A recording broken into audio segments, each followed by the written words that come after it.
can you say something about Downtown 81? Oh boy, that's a story.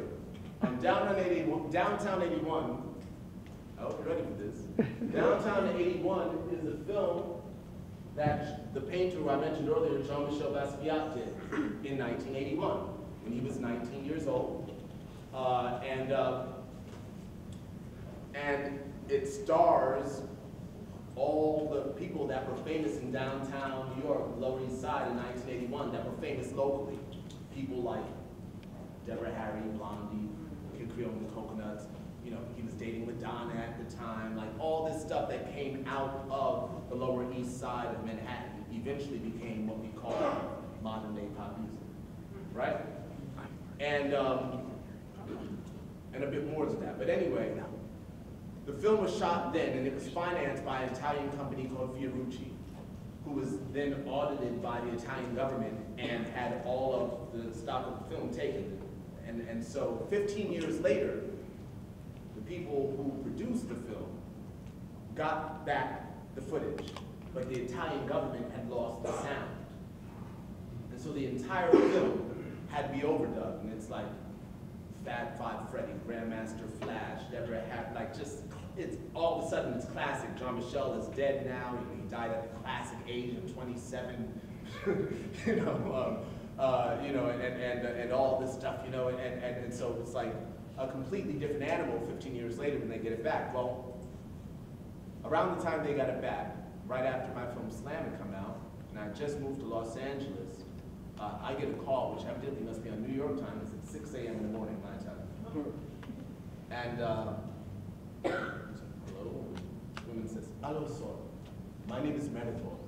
And now Maripol is, I found out later, is an extremely famous designer who is essentially responsible for styling Madonna when she first got it. She's the one who made all those bangles and all those skirts and all that stuff that everybody in the hat and all the stuff that Madonna wore then. That was all Maripol, And she went on to become this famous designer working on all these fashion houses, blah, blah, blah, blah. But she had produced this film, and she called me this morning and said, "This is going to be a very strange call for you." 6 a.m.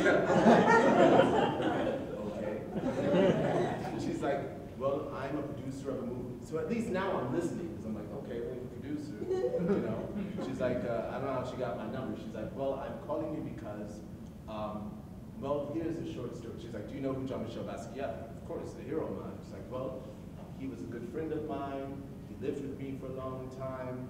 I produced a film that he did," and then she told me the story of how on the night he died, she had been sleeping on her couch and had a dream where he said to her, "Come check on me."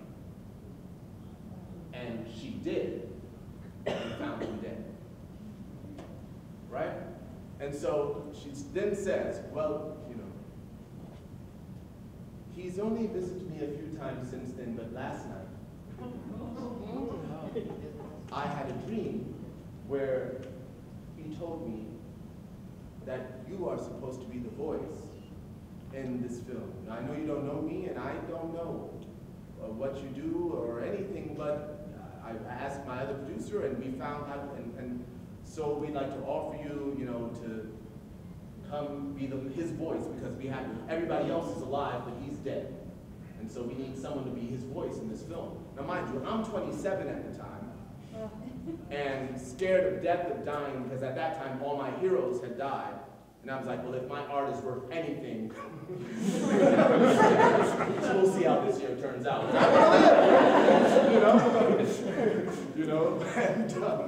I had to choose new heroes. I was 25. Anyway, I fly to New York, and we discuss money and all that, so, make sure it's legitimate, and just say, okay, this is a real thing, fine. They fly me to New York first class, I go to the studio, and they're like, well, there's one thing, most of the lines that Basquiat did in this film, he improvised. So although there is a script, he didn't follow it. And so we've been watching this footage, and we can't figure out what he's saying.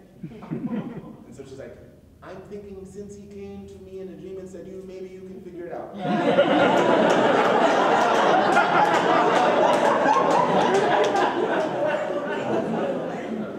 Now you laugh, but we're talking about, nice money too. So it's not like it's some, woman with tarot cards and a thing. We're talking like credible money and all the right ways, but they're still on some like, he came to me in a dream and told me what to do. So, and so I go into the studio where, I'm watching the footage now. And I can't believe it, like, oh God, I'm here. And the first thing I look at me, I go, boom! And the whole room filled with all of his old friends, like, oh! I'm like, what? I'm like, what? And he's like, oh my God, they trip out because he had his own little slang. And so when he walked into a room, he'd be like, boom, what's up?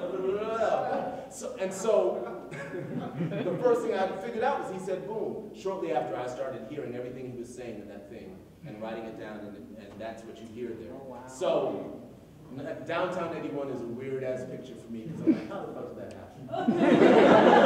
And I was there. You can rent it anywhere. It's called Downtown 81. It's a kind of artsy indie film that features a lot of people that are now kind of legendary, famous, shot at CBGBs, which exists no more. It's a classic. Yeah, it's certainly a classic. But yeah, it was a total trip for me because it happened in such a weird way. It wasn't like I auditioned or something. It was like, no, he's in a dream.